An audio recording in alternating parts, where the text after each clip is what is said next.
अगला सवाल है, गोले के केंद्र से 20 सेंटीमीटर दूर विद्युत क्षेत्र 10 न्यूटन प्रति कूलाम है। तो सब बात को आधा आधा पढ़ के करते हैं। गोले के केंद्र से 20 सेंटीमीटर दूर, तो गोले के केंद्र से 20 सेंटीमीटर दूर, तो मैंने आपको बताई दिया मीटर में तुरंत कन्वर्ट कर लेना चाहिए, वही बेटर है। दूर विद्युत क्षेत्र 10 न्यूटन प्रति कूलाम है। विद्युत क्षेत्र 10 न्यूटन प्रति कूलाम है ना। अभी मैं करने के बाद पूरा बोल ही दूंगा वापस। तो केंद्र से 8 सेंटीमीटर दूर विद्युत क्षेत्र का मान बताओ। तो केंद्र से 8 सेंटीमीटर दूर, तो ये E1 और R1 कर देता हूं। अब दूसरी दूरी इसने कितनी दी? 8 सेंटीमीटर। 8 सेंटीमीटर, वही कन्वर्ट इनटू मीटर। पर विद्युत क्षेत्र का मान बताओ, है ना। अगर ये सवाल यहीं तक रहता है तो करने में मुश्किलात हो सकती है। क्यों हो सकती है साहब? उसका एक कारण अभी आपको मैं समझाऊंगा, है ना। अगर ये सवाल यहीं रहता है तो लफड़ा हो जाएगा। फिर हम फॉर्मूला कैसे लगाएंगे? तो ये देखो कैसे क्या बताएगा आपको। ये बताएगा गोले की त्रिज्या 5 सेंटीमीटर है। अब जैसे इसने इतना सा वर्ड बोला कि गोले की त्रिज्या कितनी है? 5 सेंटीमीटर है, तो ऐसा कहते फिर हम इस सवाल को आराम से कर सकते हैं, है ना। क्योंकि अब हमारे समझ में आ गया 20 सेंटीमीटर ग्रेटर देन 5 सेंटीमीटर और 8 सेंटीमीटर ग्रेटर देन 5 सेंटीमीटर। मतलब क्योंकि R1 and R2 both are greater than capital R, इसका मतलब बिंदु बाहर है। इसका मतलब हमें गोले के कारण विद्युत क्षेत्र की तीव्रता गोले के बाहर ज्ञात करनी है, और गोले के बाहर ज्ञात करनी है तो फिर हमारा विजन बिल्कुल क्लियर हो जाता है कि हम जानते हैं फिर E is proportional to 1/r² से काम चल जाएगा। फिर तो कोई दिक्कत या दिमाग लगाने की आवश्यकता पड़ेगी ही नहीं। तो इसलिए ये चेक करना जरूरी है या इसको ये बताना जरूरी है कि साहब गोले की त्रिज्या कितनी। कई बार क्या होता है कि अपन को जो क्वेश्चंस में दिए जाते हैं, जो वैल्यूज दी जाती हैं, हम ये समझने लग जाते हैं कि दी गई सभी वैल्यूज हमारे काम आएंगी। नहीं, दी गई सभी वैल्यूज आपके काम आएंगी ये जरूरी नहीं है कतई भी, है ना। तो आप ये नहीं है कि उन सभी वैल्यूज को यूज करें जो आपको दे रखी है। जैसे मैंने कहा ना कि अगर ये सवाल यहां रुक जाता R1 बराबर R2 बराबर, तो मेरे को या आपको ही दिक्कत हो जाती कि क्या पता R1 गोले के अंदर हो, सॉरी R2 गोले के अंदर हो, ये भी तो हो सकता है। अब गोले के अंदर हो तो दो गोले ऐसे हैं जैसे समान रूप से आवेशित खोखला गोला, समान रूप से आवेशित आपका चालक या आवेशित चालक गोला, इन दोनों गोलों के अंदर तो विद्युत क्षेत्र शून्य होता है। तो मान लीजिए इसी सवाल को एक परिदृश्य में सोचिए, ऐसे सोचिए कि इसने कहा 20 सेंटीमीटर दूर विद्युत क्षेत्र की तीव्रता इतनी है, समझिए साहब 10 न्यूटन प्रति कूलम। 8 सेंटीमीटर दूर विद्युत क्षेत्र का मान बताइए।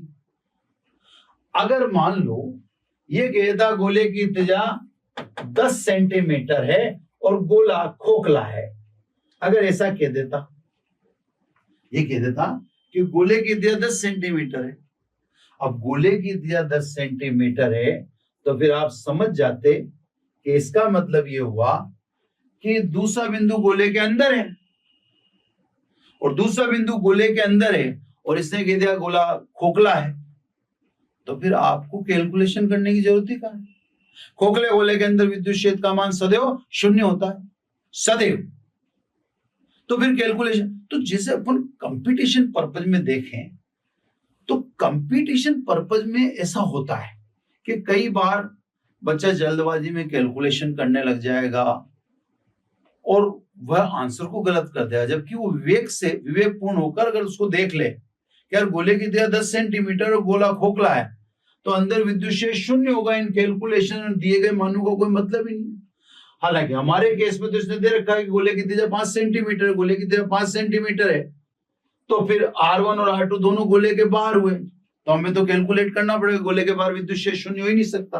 तो सब सीधी सीधी बात है, दोनों बिंदु गोले के बाहर हैं, तो E is proportional to 1/r², यानी E2 अपॉन E1 और यहाँ R1 अपॉन R2 का होल स्क्वायर, या डायरेक्ट आ जाएगा, यानी E2 अपॉन E1 की वैल्यू फाइनल में रख ही देंगे, R1 upon R2, R1 20 centimetre है, चाहो तो आप सेंटीमीटर में लिख सकते हो, मेरे को उससे कोई दिक्कत नहीं है, और R2 8 सेंटीमीटर है, ये ठीक है ना, R1 अपॉन R2, इधर उल्टे चलेंगे व्युत्क्रमानुपाती का होल स्क्वायर, ये खत्म। इसको देखें तो ये सब पूरा का पूरा अगर आप काट भी दे तो 2.5 बार कटता है, अगर आप ऐसे भी देखो तो 20 डिवाइडेड बाई 8, 8 दूनी 16, 4 बचते तो 0.5, तो 2.5 बार कटेगा। ऐसे करो तो 10/4, 10/4 5/2, 5/2 का मतलब 2.5 भी आता है। तो E2 E1 10, 2.5 का स्क्वायर, तो ये हो गया 6.25, यानी E2 is equal to 62.5 newton per coulomb. तो गोले के कारण विद्युत क्षेत्र की तीव्रता के कैलकुलेशन का ये एक और एग्जाम्पल है, न्यूमेरिकल है। गोले के कारण बहुत कठिन सवाल हो नहीं सकते, जो संभव था वो सवाल मैंने आपको पहले लेके दिखा दे। ये सवाल ही गोले में सबसे जानदार सवाल था जो अपन ने आज स्टार्ट किया आते ही, यही सवाल गोले में अच्छा दमदार सवाल माना जा सकता है। अन्य सवाल ठीक है, सवाल तो सवाल की जगह, अब कोई नया सवाल आता है तो उस हिसाब से सोचेंगे। अब लास्ट में एक छोटी सी बात है ना, जो मैंने बिगिनिंग में आपसे जब कहा था कि कूलाम आवेश का बहुत बड़ा मात्रक है, इससे हम micro coulomb, nano coulomb, pico coulomb आदि का इस्तेमाल करते हैं, ऐसा मैंने आपसे कहा था, है ना। तो कूलाम बहुत बड़ा मात्रक है आवेश का, इसको एक छोटे से एग्जाम्पल से मैं आपको समझा देता हूं, है ना। फिर नेक्स्ट लेक्चर में अपन अपने काम को यानी नेक्स्ट एप्लीकेशन को करेंगे। तो सब गोला अपन ने ले लिया, जैसे मान लो यूं एक ऐसे क्वेश्चन समझ लो, क्या 30 मीटर त्रिज्या, 30 मीटर त्रिज्या ले लिया आपने,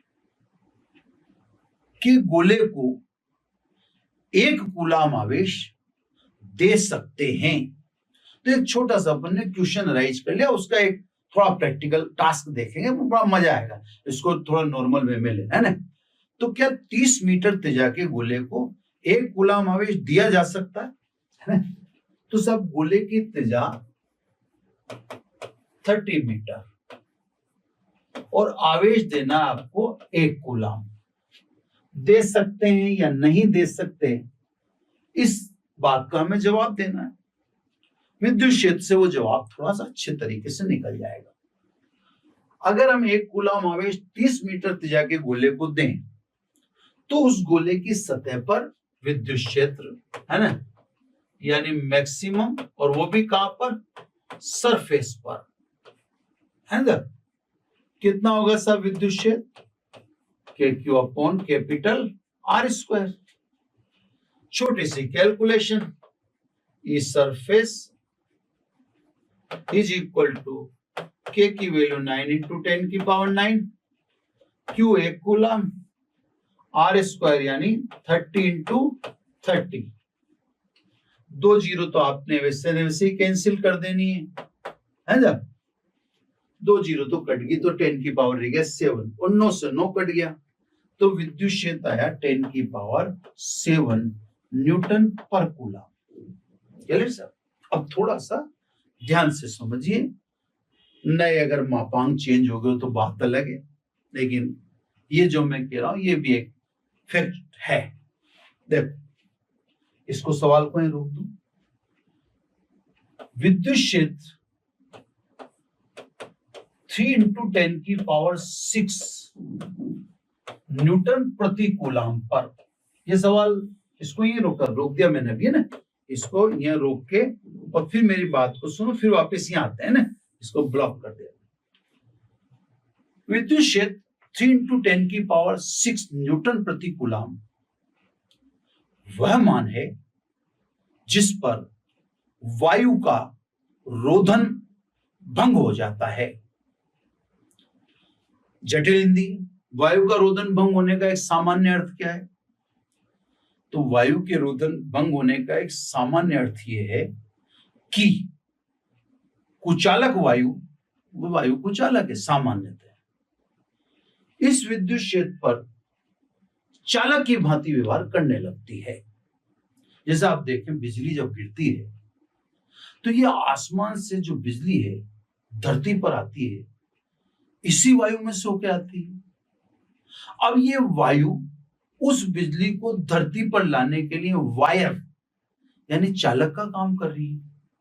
तो इसका मतलब ये हुआ कि कोई भी कुचालक, एक कुचालक की पराविद्युत सामर्थ्य है, यानी ऐसे समझ लें कि कुचालक एक मान विशेष तक उसमें चालकता नहीं आती, लेकिन एक मान विशेष के पश्चात विद्युत क्षेत्र के मान विशेष पर उसमें अल्प चालकता आ जाती है। इसको आप ऐसे समझें जैसे सूखी लकड़ी को चालक है, पर लकड़ी में थोड़ा सा नमी आ जाए तो चालक का काम करती है।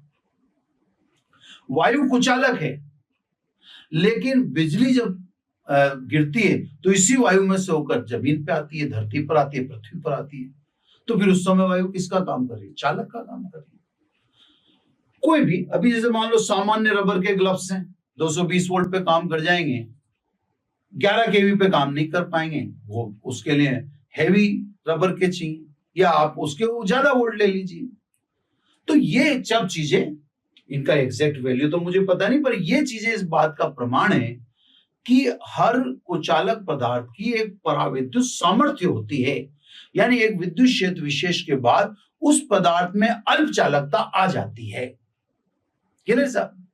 यहां भी यही मैं कहने का प्रयास कर रहा हूं कि विद्युत क्षेत्र के इस मान पर वायु का रोधन भंग हो जाता है।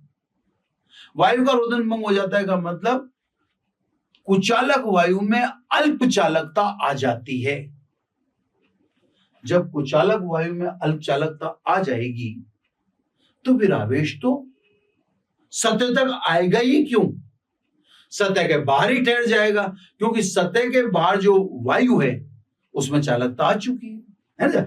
यानी ये 30 सेंटीमीटर त्रिज्या का गोला, 30 मीटर त्रिज्या का, अब इसके अराउंड जो एयर है, विद्युत क्षेत्र का मान इससे ज्यादा है।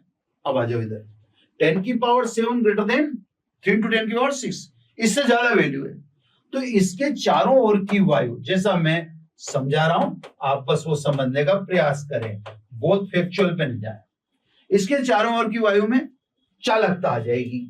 जब इसके चारों ओर की वायु में चालकता आएगी तो आवेश इस चालक वायु पर ही ठहर जाएगा, फिर उसको गोले की सतह पर आने की आवश्यकता नहीं है।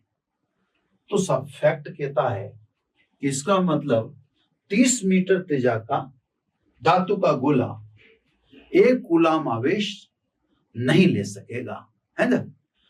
अगर आप जैसे वांडेग्राफ जनित्र वगैरह या कई मशीनें देखो तो वहां भी हमारा प्रयास यही रहता है, जहां वायु होती है, कि विद्युत क्षेत्र 3 × 10⁶ न्यूटन प्रति कूलाम नहीं हो, क्योंकि इस विद्युत क्षेत्र पर वायु में चालकता उत्पन्न हो जाती है। यानी जैसे मान लीजिए इसे किसी 3 पिन पे हाथ रखें, तो 3 पिन पे ऐसे हाथ रखेंगे आप, इससे तो करंट नहीं आएगा, क्योंकि आपके हाथ और प्लग की जो पिन है उसके बीच में वायु है। अपन घर में रहते हैं तो पंखे चारों तरफ, पंखे भी लग रहे हैं, सब कुछ लग रहे हैं, तो हमारे को कौन सा करंट लग रहा है? तो हमारे और उसके बीच में क्या है? एयर है।